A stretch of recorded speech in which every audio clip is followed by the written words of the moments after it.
What's going on, YouTube? Claykeysalt back again with another Disgaea RPG video, and we have just gotten news. The game went into maintenance. Tyrant Valvatorez is coming out when I'm recording this video, and he's bringing something with him called Fiercest Overlord Fest, which is going to be a new type of banner thing we have to go over, and we'll see if it changes from JP. But more so over, I'll talk about Tyrant Valvatorez and why you should pull or maybe should not pull for him. Get into all that and more. Let's get into it.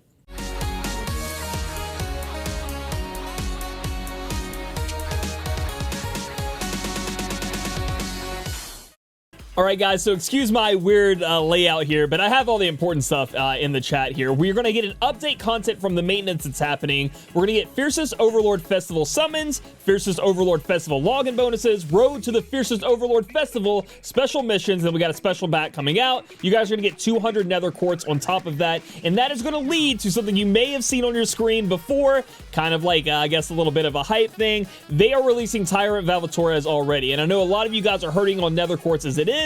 We're still going to go over him and talk about what he is going to bring to the game, along with what this Fiercest Overlord Festival is, which is in a JP version. I'm pretty sure they called it Badass Fest, which is still a way better name than this, but they got to tone it down, I guess, for global.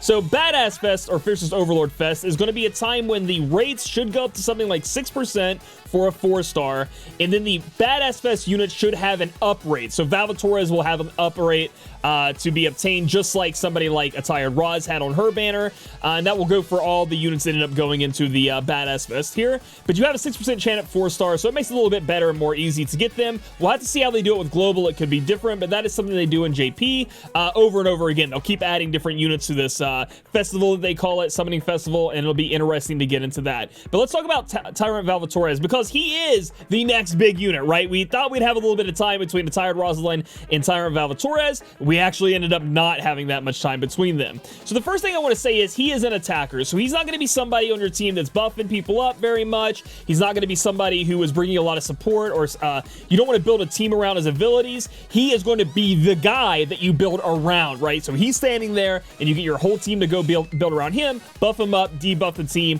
and let him strike in and do a lot of damage. If we look down at his attack, the reason being is he is going to get an absurd amount of attack, and his growth rate is actually very large.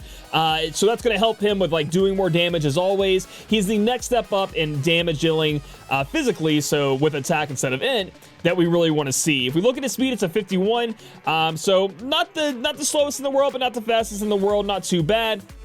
And then we can see the other sets that he has there. He is not weak to anything, which is great. So he's not going to be weak to any element and just get smashed if you end up running into a fight with him.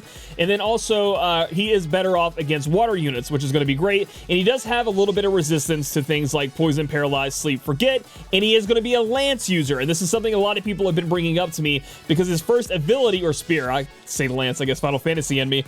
Spear wielding units, all stats are up by 15% except for speed. And so people think, okay, I have to build a spear team to get the best use out of him. No.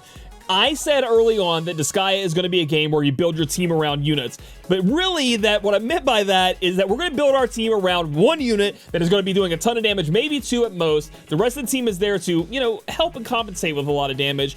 But you really just want to focus on one guy to hit really hard and make sure that unit is smashing. And that is what he's going to do. So while you can put other spear wielder in your team, and that can really help out from this, it's not that needed. Like, you know, you run Desco, maybe you have Desco and a bunch of humanoids, Desco still beats ass, right? So you're fine with that, and that's how he's going to be. His NE +1 is healed by 18% if an enemy is down when the turn ends. So if an enemy is down, he's just going to heal himself by 18%. So he is actually going to be Valvatorez, but turned up to 11. He's healing more, he's dealing more damage, all that good stuff. NE +5 is Tyrant. Self, when equipped with a spear, SP cost minus 15%. Obviously, he has Spear Mastery, put a spear in his hand. He's going to profit from his Proud Tyrant, first ability, and now his SP costs are even lower. Great stuff for himself. Again, buffing himself, healing himself. Bloody Battle's the last one he'll get. Self-attack plus 40% if an enemy is down when a turn ends and it lasts 2 turns. So again, he's all about KOing the opponents, healing off of that. He's going to have healing moves, and he actually buffs himself if you kill something, which is fantastic. Looking at his skills, he does have 3 in the second one, or sorry, the third one he does get from his NE +3. First one being a Tyrant Stroke. G plus damage goes up to F. Not that big of a hit, but if you look, it is an AoE move. So similar to the way you've been using Desco, or maybe you've been using Doppelganger, this move will hit everybody, and it will hit hard because of how high his attack is. It doesn't have the most damage in the world on it, but it's still pretty good. it's great, right? I mean, all we do is farm AoE waves, so that's what's going to be really good there. Bloody Sting is going to be his next ability, and it's going to be like his next one up, right? It's going to be single target, but this is what keeps him alive, just like Valvatorez has. Tyrant Valvatorez has a single target move that will also heal him, but the thing about Tyrant Valvatorez, this is A to A+ type damage. Now, we'll get into this in a minute, but, you know, you're really looking for S-type damage when we go for really big units and start NEing them and all that stuff, but A+ can still really get it done, and it's medium healing, meaning this guy will heal to full. It's going to be so easy to keep him up, and he's going to carry a lot of those experience dungeons you may run into and have problems. His last ability he can learn is Emperor. Good luck me saying that, so I'm not going to. It's an AoE move that does star damage and costs a high number of SP, but it also puts the action gauge down by 250% on the opponent, so it'll allow you, I do believe that it's 1,000 action gauge needed to start your turn, so it puts them down a little bit, knocks them down a peg, and does more damage than maybe the Tyrant Stroke would. Really, his bread and butter is going to be Bloody Sting, Tyrant Stroke, and then if you end up being able to save enough SP, wipe the whole team off with this Emperor move here.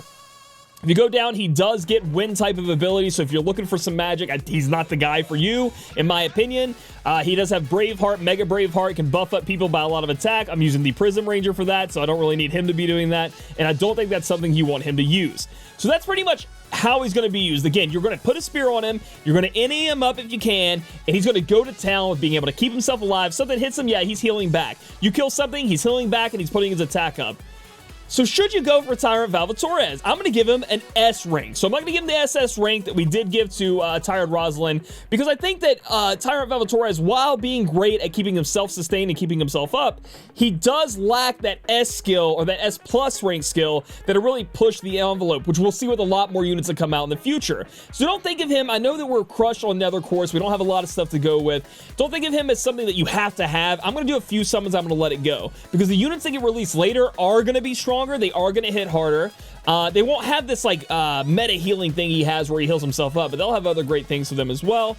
So while is he strong? Yes. Will they, just like in any gacha game, will they release stronger units? Yes. So you will see the power creep with him. He will hit harder than you're used to. He will provide that AoE instant, like early SP, you know, first move AoE clear that you love to do with maybe your Desco or Doppelganger, but he isn't like a must-have. Like you have to have him or you're losing out in the game. I think a Tired Rosalind was much better at that, with pushing your team, being able to heal them, being able to do the attack down with Doppelganger. This guy is a big nuke, but something else you can miss out on. So, but again, you can summon a couple times like I am, because it is Badass Fest or whatever they're calling it here in Global, and if it does have the upgrades, it would be fun to finally see a couple more 4 stars in our summons, right? And hopefully they fix the problem with the 3 stars. That would be great as well. So if you guys like this video, give it a thumbs up, comment down below if you're going for Tyrant Valvatorez, and again, don't worry about his spear mastery. I call it mastery, but his spear ability on everybody. You ain't got to build spears, just let him go to town and he'll get the job done. Subscribe for future content, and I'll catch you guys in the next video.